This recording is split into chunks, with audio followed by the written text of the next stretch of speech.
I am a full-time professional magician. Yes, it's a kind of job. How did I get from where I was to where I wanted to be? When I was in secondary school, yes, I was studying in Klang Dato Hamza. So I was in Form 3, and that year I decided to do something different and all. And then three of us, our friends from the classmates, yeah, we entered a debate team. So we thought it'd be cool to join something a debate since we like talking and we like knowledge and everything like that. So we went for debate, and the teacher, Mr. Chu, he trained us. He trained us in school to debate, and I've not been to any debate competition. I don't even know what debate is except the knowledge of fighting someone with your words. Yeah. So we were given topics and we were trained and we went online to look for facts about what we're going to talk about and blah blah blah blah blah, and then we went for training. And um, the first day itself in training, yes, yeah, I read my script. I stood there and the teacher was sitting in front, and then my turn to speak. I speak, blah blah blah blah, speak. I spoke up all my points, everything. I felt good about it. Yes, I felt good about it. Mr. Chu sat down, looked at me. Zlwin, do you know what's a dead fish? A dead fish, which is a fish which it's already died. Has already died. It's died already. It died already. The fish died already. That's a dead fish. He was explaining what a dead fish is to me. And I was thinking, why? What's the point? Zlwin, you are like a dead fish. The way you talk, the way you pronounce your word, the way you speak, the way you move your hands, whatever, the way you stand, you look like a dead fish, a fish that's out of the water, flapping and died there, You're so boring, you cannot talk, you're just so boring. And he blurted this whole thing out at me, dead fish, and that stuck in my head. I was like, dead fish, okay. All right.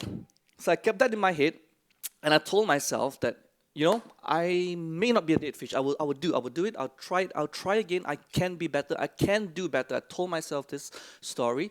And then I tried and tried and tried again. And we went for more trainings, and then went for our first debate, second debate, third debate. We were Form 3. We were on a roll. We were killing it. We were debating with Form 5, Form 6 students, and we were winning them, And in some of the competitions, I even, at the end of the debate, right, I was presented an award. Zlwin Chu.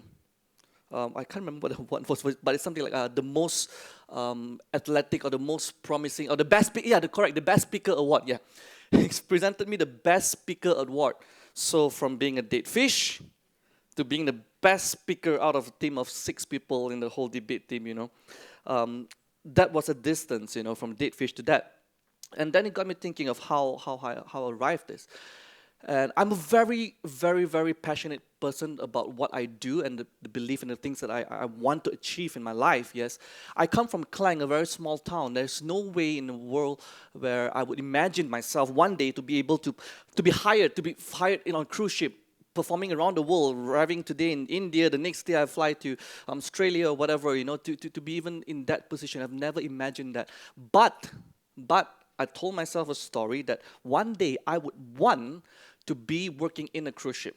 I do not know how or why or how to get there or the means, but I knew I had that in mind and I wanted to achieve it. And that's the story I told myself. 2012, my story started with this. My first cruise ship on board the Superstar Virgo, and that's me being so excited, jumping. That's the theater. And that was the first day of me on board a cruise ship ever in my life in 2012. That's the stage that I was scheduled to perform. Whether it was confidence or cockiness, I didn't know. There's a fine line between these two. Confidence is knowing that, hey, I want to cross this busy street. Yeah, lots of cars coming through. I'm going to look at the cars, and when there's no car, I will run across this really busy street and I'll be safe. That is confidence, smart thinking. Cockiness is busy street. I'm going to blindfold myself. I'm going to walk across the street. Now, there's a bit of stupidity in there, and I was a bit of both when I first took out my first contract. I wasn't prepared for it.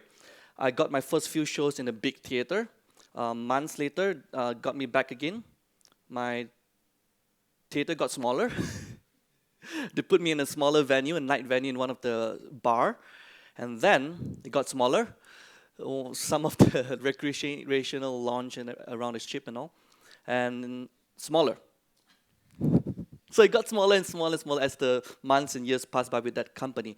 All because I wasn't ready. I wasn't ready for it. Then in 2013 or 14, I guess, that company stopped hiring me anymore. They didn't say why, but I knew the main reason was because I wasn't good. Then my life changed when I found out about this author, Paulo Coelho, who wrote one of the very famous book called The Alchemist, which I would suggest every one of us here to take a time to read. And here's a line in his book that changed my story, changed my life. When you want something, all the universe conspires to help you achieve it. When you want something, all the universe conspires. What a strong word. Universe conspires to help you achieve it. Conspire. What a strong word. And that changed my life. That changed my story. Yes?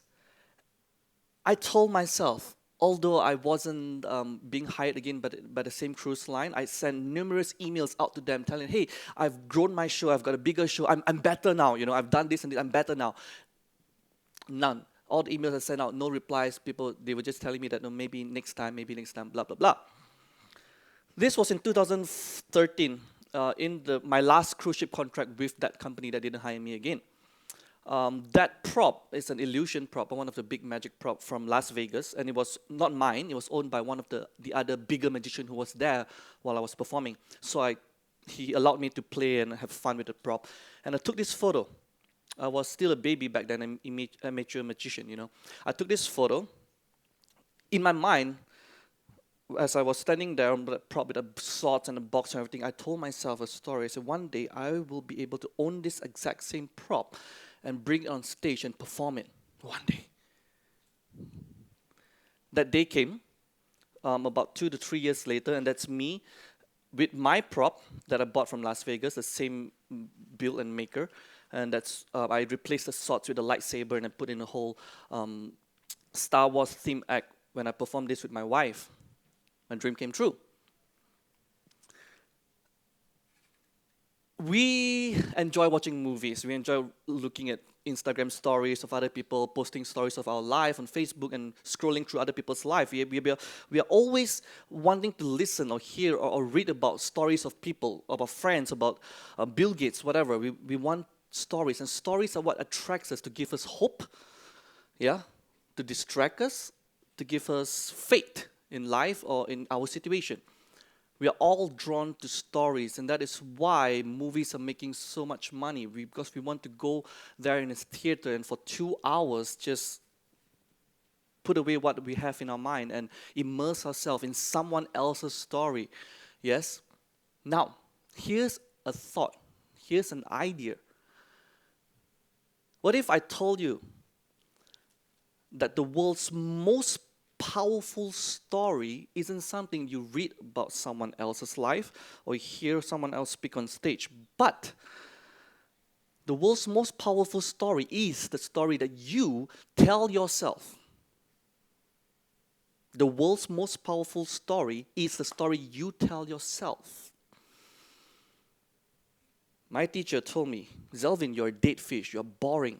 I could take his story and make it my story. Yes, I'm a dead fish, I'm boring. Or I could create my own story. I am not a dead fish. I can be better than what I am. I can do better. When I got rejected from the cruise ship again, I told myself a different story. It's fine. I will get back on my feet. I will come back again, and I will do it better, and I will be able to achieve what I want in my cruise ship life. That's the story I told myself. Okay? Next time we think, maybe you look at ourselves and say, oh, I'm a little fat, I'm a little thin, I'm short or too tall, not too muscular. If we can change that little story we tell about ourselves, you'll be surprised at how interesting your life will then change, just because you told yourself a different story. I can do it. This is not self-confidence or self-help thing. No, this is an idea. The story you tell yourself makes you, it defines you. Your story about yourself defines you. If you say, I'm a student here and I'll forever be a student, I'll be no good, I won't have any job out when I travel, when I finish my degree, then maybe you won't make anything out of your life at all.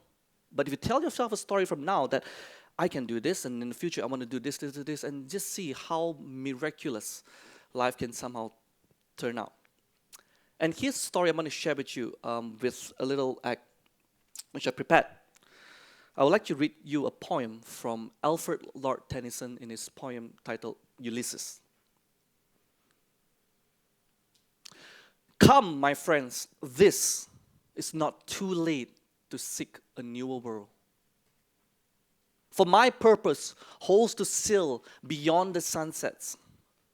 And though we are not now that strength which in old days moved earth and heaven, that which we are. But we are one equal temper of heroic hearts, made weak by time and fate, but strong in will, to strive, to seek, to find, and not to yield. I would like to tell you a story about life, about what defines life, what defines us, what makes you and I uniquely different. We are all made up of our dreams, desires, and memories.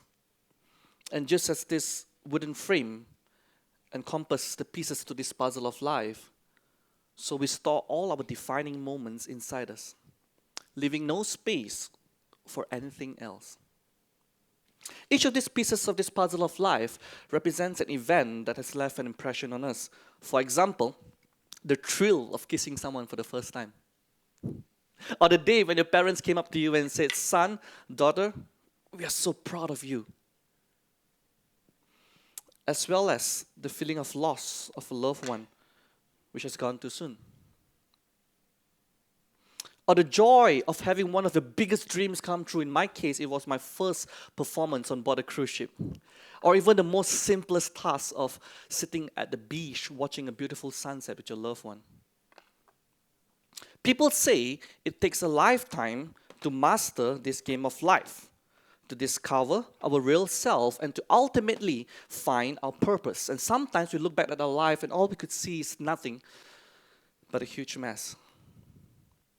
But it is enough for us to know that within us, we are all capable of somehow putting our lives back to order. But this is about the time when destiny catches up with us. It introduces into our life a new obstacle. A new challenge can help us to grow. And there we may see magic unfold. For it is only in challenges that we are able to find out what we are really made up of and who we can become when we choose to embrace these changes to be whole again.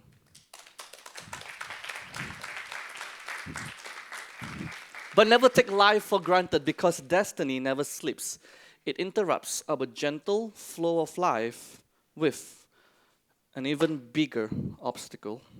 Where does this fit in our life? Where does this fit into a perfectly organized, perfectly structured life? We have no room for something new, something that we don't expect, and something that we don't want in our life. No space, no room.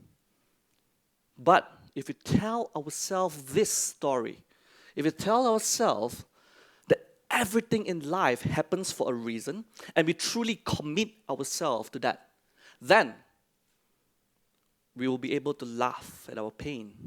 Then we will be able to dance in the rain. And then and only then we will know that anything that happens in our life, whether small or big, has its beautiful place in our perfect life. And just as our dreams, desires, and memories fill us to the boundaries of our being, so this puzzle of life perfectly fits each and every person's framework.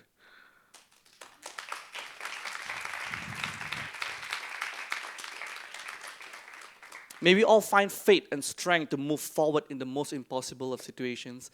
And may you and I come to believe that there is power, utter, absolute power in the words and the story you tell yourself about yourself. So may we all start to say beautiful things about ourselves, start to think beautiful things and powerful thoughts, and use the words that we write about our life, use it wisely and use it with pure strength and power, because you are magic. Thank you.